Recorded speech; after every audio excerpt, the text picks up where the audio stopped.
Nighttime footage from early November showed long lines of incoming drones and missiles tracing white arcs across Ukrainian skies, as reports described one of the most intense Russian air campaigns in months. Regional authorities in Odessa and Dnipropetrovsk detailed damage to energy and port sites, while air defenses claimed numerous interceptions. Independent tallies varied, but the pattern was clear, with Russia concentrating on grid nodes and logistics assets that keep homes heated and factories running through winter. Within hours, Ukrainian forces expanded their own deep strike campaign against energy and logistics infrastructure across Russia. Open reports and local officials described simultaneous incidents in several regions, including a major refinery in Volgograd, a power station in Kostroma, and military-linked fuel sites in occupied Crimea. The approach aimed to complicate Russian planning by stretching air defenses and forcing trade-offs between frontline protection and deep rear security. Imagery and local statements indicated that the Donetsk International Airport complex, long under Russian occupation and repurposed for military use, suffered heavy secondary detonations following a Ukrainian strike using a mix of standoff munitions and long-range drones. Analysts assessed that a depot storing Shahed-type drones or their components was destroyed, along with nearby launch and support infrastructure. The incident underscored how concentrated stockpiles can become critical points of failure. Satellite overviews published by open-source researchers the following days showed scorch marks and debris patterns consistent with munitions cooking off, which aligns with official Ukrainian statements describing a powerful follow-on blast. While exact inventories remain classified or disputed, the visible damage suggests a meaningful disruption to local launch capacity and the need for Russia to disperse storage, adjust force protection, and reconstitute supply lines under threat. Several hundred kilometers inside Russia, residents near the Kostroma power station recorded flashes and flames during an overnight incident. Independent Russian outlet Astra, amplified by Ukrainian media, reported a drone attack against the facility's gas distribution equipment. Regional officials acknowledged damage while downplaying service impacts, a typical posture during wartime to avoid public panic. Even limited harm to such nodes forces expensive inspections and contingency switching across the grid. In Volgograd, multiple sources reported a lethal night. The regional governor said a 48-year-old man died from shrapnel after an apartment tower was struck amid air defense activity.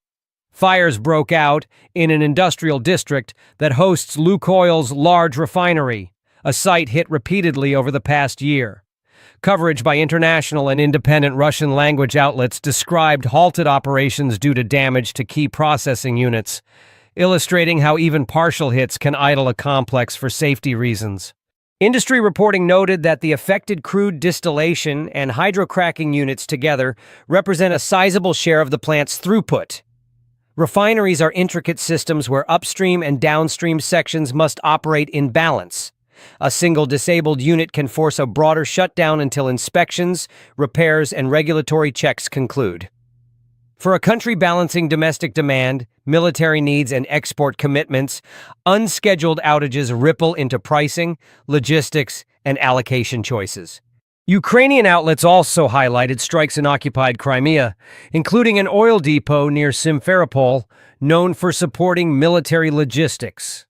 Official Ukrainian special operations channels claimed a successful hit on a pumping station within the depot, a target set chosen to degrade throughput rather than cause uncontrolled fires near civilian areas. Repeated attacks on the same site over several weeks indicate a focus on persistent denial rather than single-event spectacle. These incidents unfolded against another Russian barrage that damaged residential buildings and energy assets across multiple Ukrainian regions. International media documented casualties in Dnipro and Kharkiv, with officials citing dozens of missiles and hundreds of drones launched over several days. Ukraine reported most inbound weapons were intercepted, yet even a small fraction leaking through can cause traumatic loss of life and force costly repairs to distribution substations and district heating lines. From a strategic perspective, the duel over energy infrastructure reflects reciprocal pressure on each side's winter resilience. hitting power plants, switching yards, and gas facilities, seeks to impose rolling outages, inflate maintenance backlogs, and strain spare parts pipelines. Targeting refineries and depots stresses military mobility and raises insurance and transport costs. The military objective is not purely destruction, but the creation of persistent friction across repair crews, supply chains, and civil defense. Deep strikes also probe the coverage and responsiveness of layered air defenses. Russia's system mixes long-range interceptors, medium batteries, and point defenses, but the geography is vast. For Ukraine, dispersing attack vectors and staggering flight paths complicate interception. For Russia, each success or failure informs redeployment, decoy use, and radar discipline. Independent assessments noted that the scale and spread of Ukrainian drones forced Russia to choose between shielding front sectors and guarding high-value sites in the interior. Operationally, destroying a forward stockpile has outsized effects. Depot losses remove ready munitions, damage launch rails and power supplies, and scatter trained crews. Replacement requires transport from deeper rear areas that are themselves under surveillance. After Donetsk, analysts assessed that Russia would need to decentralize storage, invest in hardened shelters, and increase camouflage and concealment, all of which cost time and resources while offering no guarantee against follow-on strikes using varied guidance and seekers. For the wider population, the psychological map is shifting. When Russian cities experience apartment damage, flight disruptions, or refinery fires, residents who once saw the conflict as distant now encounter direct consequences. Conversely, when Ukrainian neighborhoods endure blackouts and apartment hits, the lived experience reinforces demand for better shelters, distributed generation, and rapid repair brigades. This human dimension explains the emphasis each side puts on visible, photogenic targets that signal vulnerability or resilience. Economically, even short refinery outages can alter regional product flows. If a large complex reduces throughput, nearby depots draw down stocks, and rail or pipeline operators reassign capacity. Commercial buyers face temporary rationing, while militaries tap priority allocations. Market data often lag, but historical patterns show that repeated interruptions push planners toward diversifying supplies, adding redundant storage, and investing in fire suppression and blast-resistant controls to contain future incidents.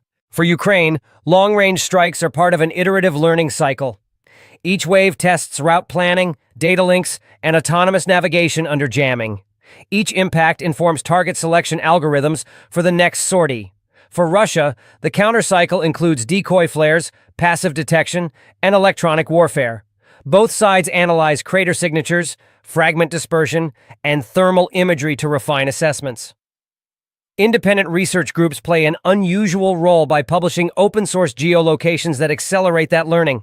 International observers caution about escalation risks around energy infrastructure, yet note that the laws of armed conflict allow attacks on military objectives and dual-use facilities when proportionality and precautions are observed.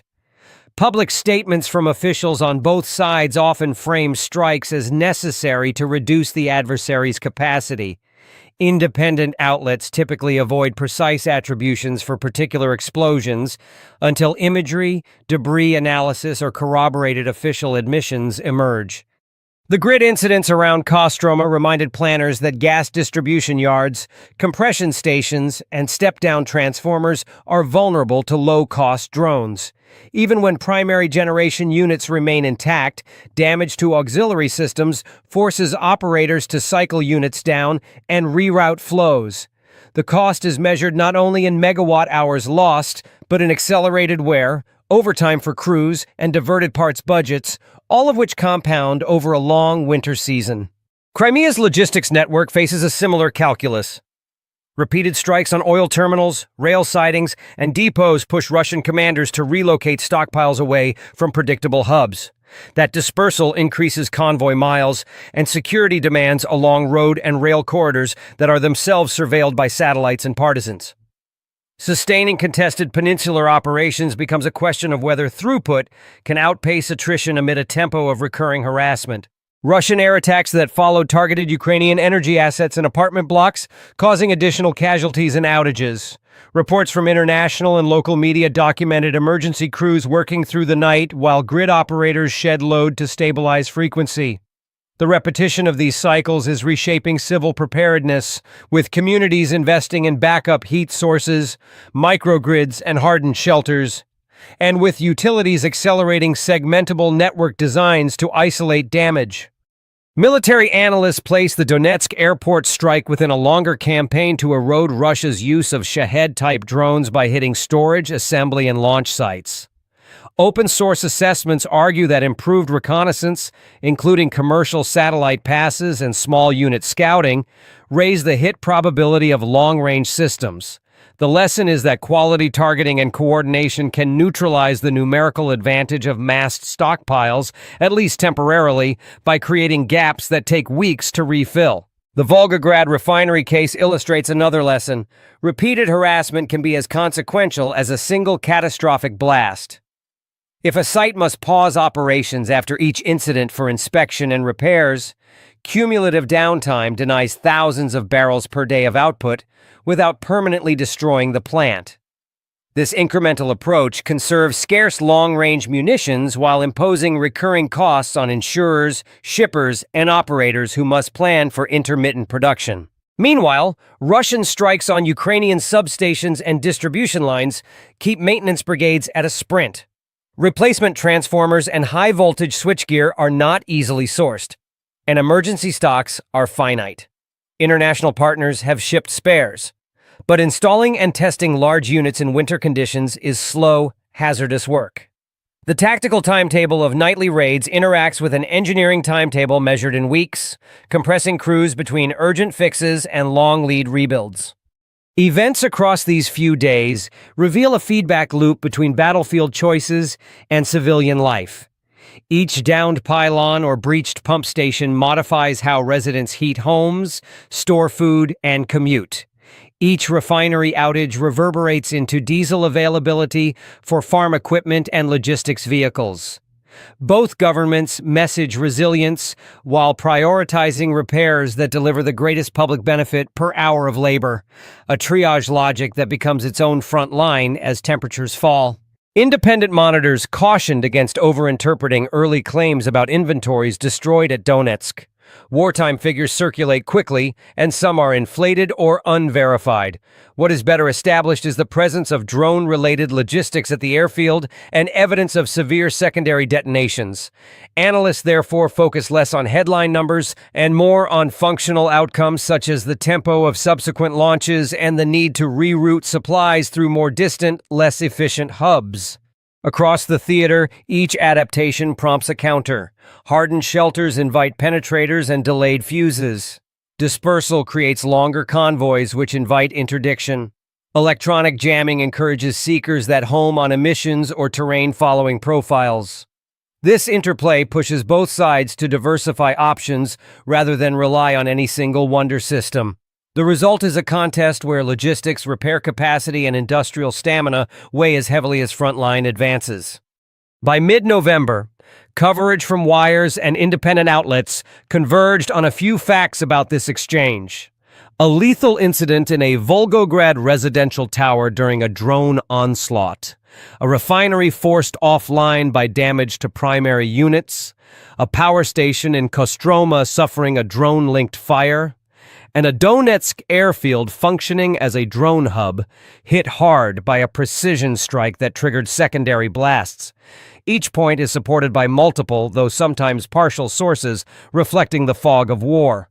While many of these incidents remain under investigation, the broader pattern reveals a decisive evolution in Ukraine's long-range warfare capabilities. Each successful deep strike demonstrates extended reach and precision.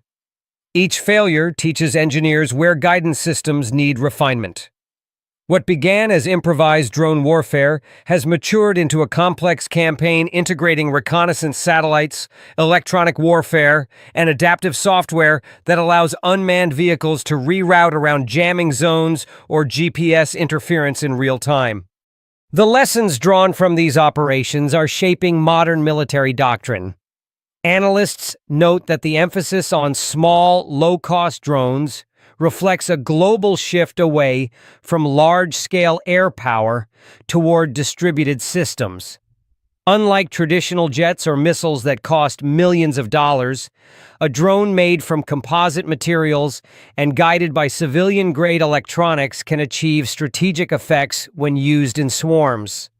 Ukraine's success in this domain highlights how innovation can offset asymmetry, rewriting conventional notions of deterrence and attack depth. Russian planners now face a dilemma between reinforcing border air defense belts or safeguarding strategic energy facilities deep in the interior. With limited interceptors and a finite number of radar-equipped systems, each redeployment leaves another region vulnerable. This constant balancing act drains manpower and resources that might otherwise support frontline operations. The cost of defending every refinery, airfield, and power plant across the world's largest country has become unsustainable. Meanwhile, Ukraine's choice of targets shows a sophisticated understanding of strategic pressure points. By striking fuel depots, drone hangars, and power plants, Ukrainian planners are targeting not just physical assets, but the tempo of the Russian war machine. Every disrupted delivery, every delayed shipment of diesel or aviation fuel ripples through the front. Tanks and aircraft cannot operate without steady fuel flow, and the effort required to protect and restore that flow strains logistics already operating under wartime stress. These attacks also highlight the fragility of Russia's industrial base. Even as Moscow accelerates domestic production of drones and missiles, dependency on imported microchips and precision parts remains high. Western export restrictions have forced manufacturers to repurpose civilian components or seek supplies through intermediaries. This workaround slows production and introduces reliability problems. The destruction of stored drones or guidance systems compounds this difficulty, effectively erasing months of production in one night. The pattern of events in November therefore represents more than tit-for-tat retaliation. It demonstrates that the war has entered a phase of technological attrition, where both sides seek to erode the other's capacity for sustained operations. Ukraine's calculated use of limited long-range assets aims to make each strike economically devastating. Instead of measuring success purely in territory gained or lost, both militaries now measure it in replacement rates, repair times, and the endurance of critical infrastructure. In Russian society, the visibility of explosions within its own borders is changing perceptions of the conflict. Television may present sanitized versions of events, but videos shared on social media tell a different story. Footage of burning plants or intercepted drones falling over cities is forcing a psychological reckoning. For many citizens, the notion that war is a distant operation has been replaced by the awareness that the homeland itself can be reached. This shift has social and political consequences that are difficult to reverse.